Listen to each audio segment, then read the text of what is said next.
皆さんこんばんは。玉木のスポーツジャーナリズムの時間がやってまいりました。MC のスポーツライター小崎です。このチャンネルはスポーツ文化評論家玉木正之が送る既存メディアとは異なる視点でスポーツの真の問題点を取り上げ考える番組です。コメンテーターの玉木正之さんです。よろしくお願いします。はい、よろしくお願いします。はい、お願いします。前回の小林信也さんに続いて、今回も小林さんに出てもらうことにしました。はい。だから小林さんは別に野球が専門というわけでもなくって、スポーツ全般のことを取材されてるというのは、週刊新潮の連載なんか読んでもらってもわかると思いますけれども、はい。小林さん、今日もよろしくお願いします。はい、よろしくお願いします。小林さん本出されたんですね。それが相撲の本だって聞いたんで、びっくりしたんですけど。まだこれからなんですけど、5月のこれからです。はい。出るんですが、これですね。これは今、まだゲラ釣りなんですけど、はい。出していただいてる。はい。5月のいつ発売ですか？ 26 日って書いてありましたね。ああ、そうですか。これ5月の場所が終わった後に出るんで、はい。この時どうなってるかで随分ちょっとどうなってるか。うわぁ、ちょっと辛い。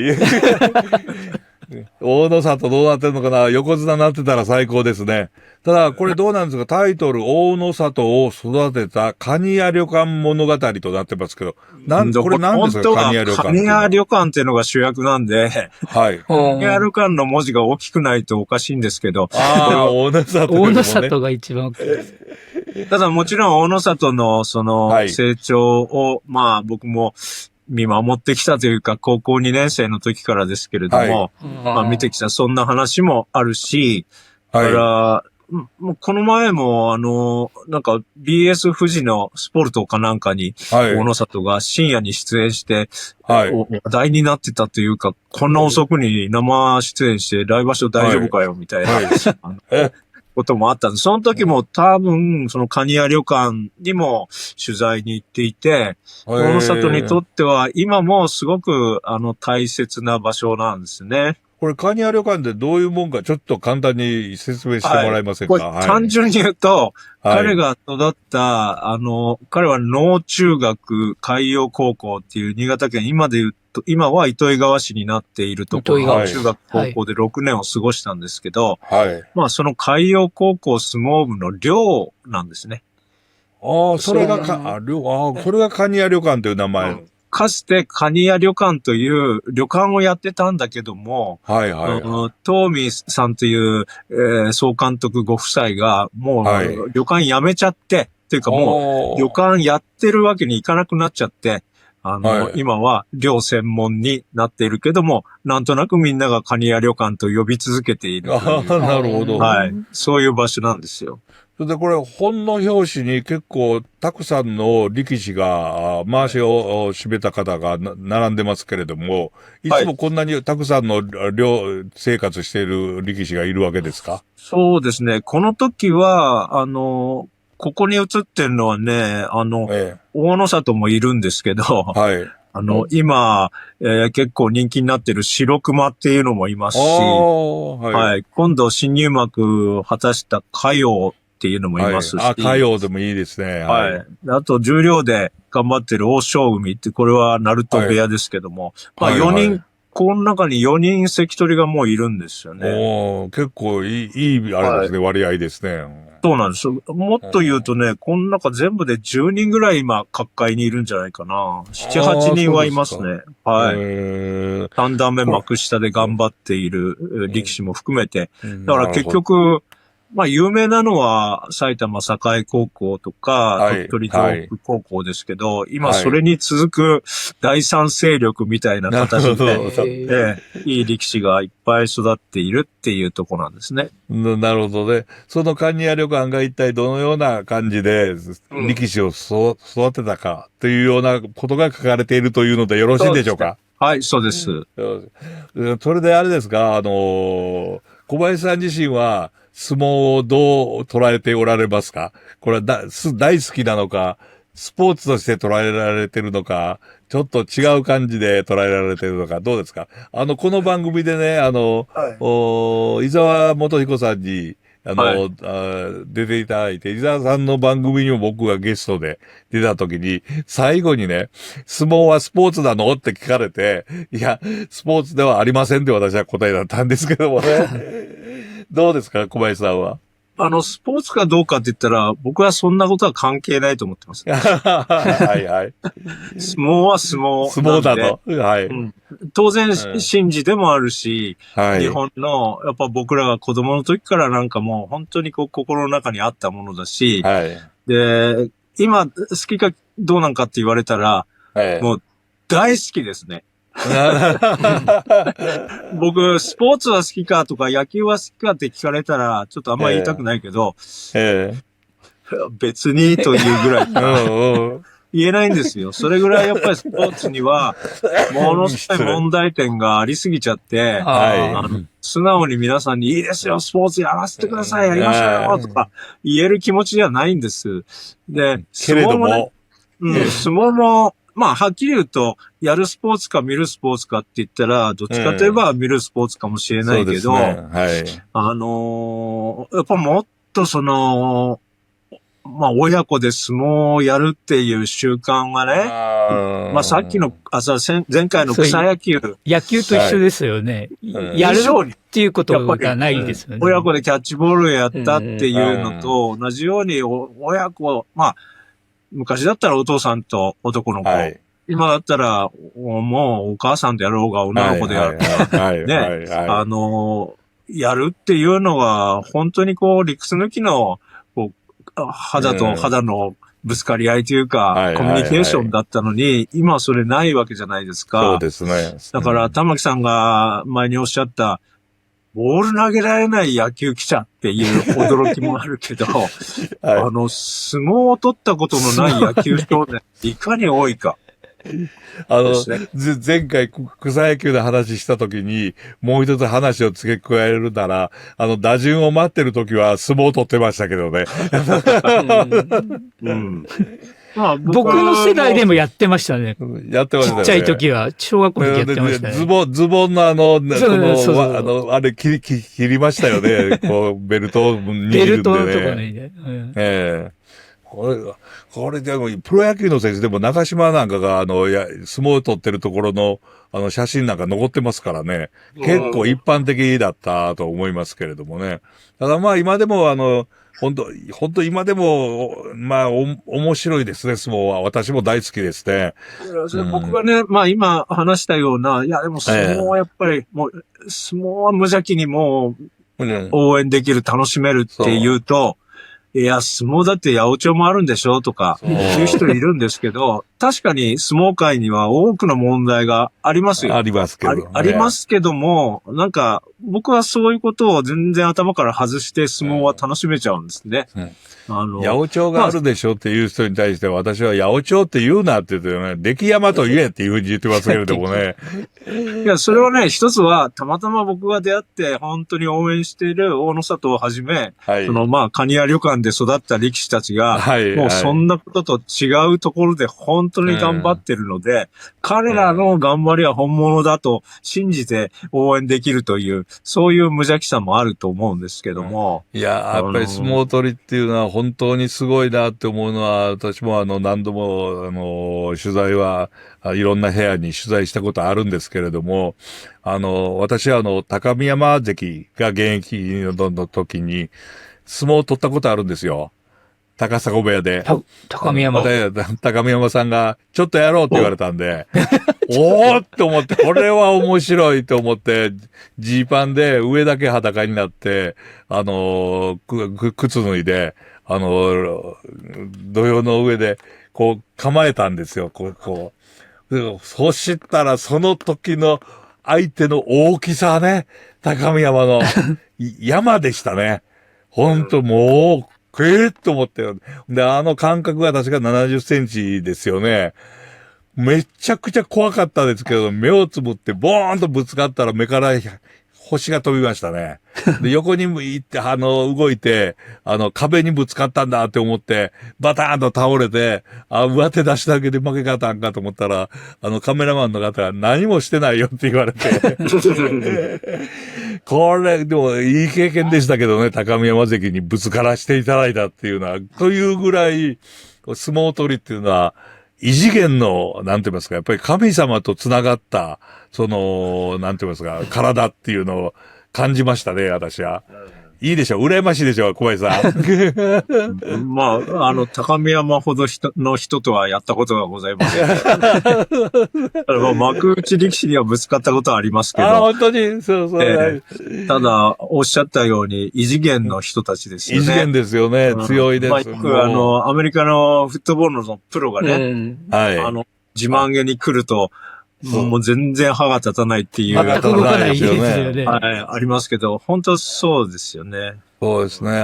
本当になんていうか、次元が違う、次元の違いというのは、やっぱり要するに神事であるという神様と繋がっているっていうのは一つあるでしょうし、それともう一つ面白いのは興行という、やっぱり横綱がいて大関がいて、こんなに面白いよってみんなに見せてくれる。だって、一番最初に、幕内とか重量の土俵入りなんて完全に見せ物としての面白さ、でも、化粧回しの面白さ、そういうのがあるわけですよね。それともう一つは格闘技の面白さ、凄さがあって、それがやっぱり三位一体になってるところで、ああいうなんか、異次元の神の使いのような人が生まれるんだなって、私は思ってて、相撲大好きで。ただ、最近の一つの大不満は、ちょっともう、相撲土俵の上のことがわからん力士が増えたのか、なんで高安優勝させてやらへんのや、というふうに私は怒っております。それについてはね、今日お話ししたいことがあってね。まあ、高安の優勝を阻んだのが大野里なわけですよ。そう。そう。大野里もわからんやつめって。あと、思ってる人もいっぱいいるんだけど、はい。これは、表現は微妙なので、できるだけ素直に喋りますけど、大野里は、10日目に高安と対戦してんですよ。お互い一敗でした。で、これ、もし朝青龍や白鵬だったら、そこで高安に負けるなんてことは絶対ないはず。と僕はでも、大野里は負けてしまうんですよ。負けてしまいましたね。いや、それは素直に負けてしまったんですよね。でもそれって、最近の論調だと、あそこで負けるようじゃ横綱の資格ないなとかいう人がいるわけですよ。そうですね。で、かといって別に上実ではなくて、僕はずっと、まあ、角界に入ってからも大野里のね、ちょっと経過を見てますから、実は、二所ノ関部屋に体験入門に行った時に、これどうも、稀勢の里、まあ、二所ノ関親方が、自分の弟弟子でもある高安に、中村くんって来るから、ちょっとその日出稽古に来ないって声かけてたらしいんですよね。で、もう入門前の中村大輝、まあ今の大野里と高安は30番ぐらい相撲取ってるんですよ。おっとっとっと、そうですか。で、その結果は、公表はされてないんですが、僕が聞いたところによれば、かなり大野里が分が良かった。まあそうでしょうね。元大関にまだ入ってない力士が、ね、一回でも勝っただけで本当は大ニュースだし、でもそういうことがあって、まあ帰りに高安が、絶対この部屋入った方がいいよって言ってくれたらしいんですよね。まあそんなこともあって、まあおそらく大野里は8割方そこに決めてたと思うんですけども、まあ大野里が当時言ってたのは、部屋を決めるのは就活ですって言ってました。就職活動。で、いろんな部屋に行ったんですけどね。まあそんなことがあって、入門した後も、高安関がまた出稽古に来てくれて、やったと。で、それ以上に僕はすごくもう本当に高安に感謝なのは、週刊誌で不祥事が出ました。出ましたね。はい。その時に、やっぱり雰囲気悪いわけですよ。なんだってなっているで、巡業に行かなきゃいけない。でも、それまではすごい騒がれて持ち上げられていた大野里が急になんかスキャンダルの人みたいになって、まあ周りの力士たちもどう接しようかみたいな気まずい雰囲気。そういう中でわざとあえて巡業先の稽古に土俵で指名してくれて高安が胸を出してくれたんですよね。で、ぶつかり稽古で散々大野里をもう泥まみれにしてくれて。可愛かったわけですね。それは本当に無言の、まあエールと言いますかね。そういうことが、まあ一度ならず二度、三度とあってね。で、もうこれはもう完全に恩人じゃないですか。そこまでしてくれた高安に10日目いっぱい同士で勝てますかというふうに、いや、勝ったらすごいな、とも思ってたけどね。最初攻めたんですよ。やっぱ攻め込んだのに終盤やっぱ高安も見事で、反撃で大野里を、まあ、土俵の外に押し出して、なかなかもつれた相撲だったんですけど、いや、もう、それはもう、というふうに僕は思っていて、それで終盤ですよ。で、高安が優勝したいんなら最後に負けるなって話なんですよ。で、高安が自分で大野里とまた並んでくれちゃったわけでしょ。そしたらもう、大関を横綱を目指そうという大関はそこで負けるわけにいかないですよね。まあね、まあ最後のね、投げの打ち合いになった時にね、もうあれは仕方がないですね。いや、今のいい話を聞いて、私が高安をまた好きになりましたけれども。大野里を好きになってください。この次ぐらいはどうなるかがわからないという、そのあたりをお願いしたいな。いや、でも本当に高安は強いんだなと思いますよ。だって、何場所か前も連勝して結構、今度こそ優勝かと思ったのに、もう、って思うところで休場したりするわけですよね。そう。腰の痛みが出たとか。そう。それぐらいやっぱり、状態は良くないはずなのに、出てきたら勝っちゃうっていう、すごい力士ですね。いや、すごい力士です。私はもう高安大ファンですから、もう今の話聞いただけで感激しております。大野里にも感激しておりますけれども、ますます高安関が好きになったって感じ。この、カニ屋旅館でしたっけ名前が。ね、この物語、もう一度言いましょう。今年の5月20何日ですか？6日発売予定です。で、出版社は集英社ですよね。集英社インターナショナルですね。インターナショナルで。はい。発売は集英社。はい。そうですか。これは出ました。大野里を育てたカニ屋旅館物語という、珍しいところに目をつけて、さすが小林さん、素晴らしい話も、また本も、ありがとうございました。ぜひ予約してください。相撲の話もね、やり始めるともう止まらなくなるんで、この辺で止まりましょう。という感じで。またぜひ別の話も、相撲の話もさせていただければ。そうですね。ぜひともしたいですね。もう大野里だけではなく、今度、草野でしたっけ？十両から。草野も。ねえ、彼も。唯一の黒星をつけたのが嘉陽という、これまた嘉陽ですね。そうですね。いや、なかなか、それこそこの番組によく出てくださる、荒井太郎さん、相撲ジャーナリストの方ですけれども、もう相撲、2年前くらいかなに、荒井さんが、これから相撲は黄金時代迎えますからって言っておられたんですよね。それのトップを走ってくるのが、大鵬の、お孫さん。そうですね。そうですね。それで、大勢のたくさんの力士が生まれますからって言っておられたのが、本当そういう風になってきましたね。あとはもうこれで、高安が優勝すると、めちゃめちゃ盛り上がると思うということで、番組締めてよろしいでしょうか、小林さん。はい、ありがとうございました。ということで、また相撲の話しましょう、小林さん。よろしくお願いします。はい、よろしくお願いします。小林さん、ありがとうございました。はい、ありがとうございました。次週の配信も楽しみにしていてください。それでは皆さん、次のエピソードでお会いしましょう。さようなら。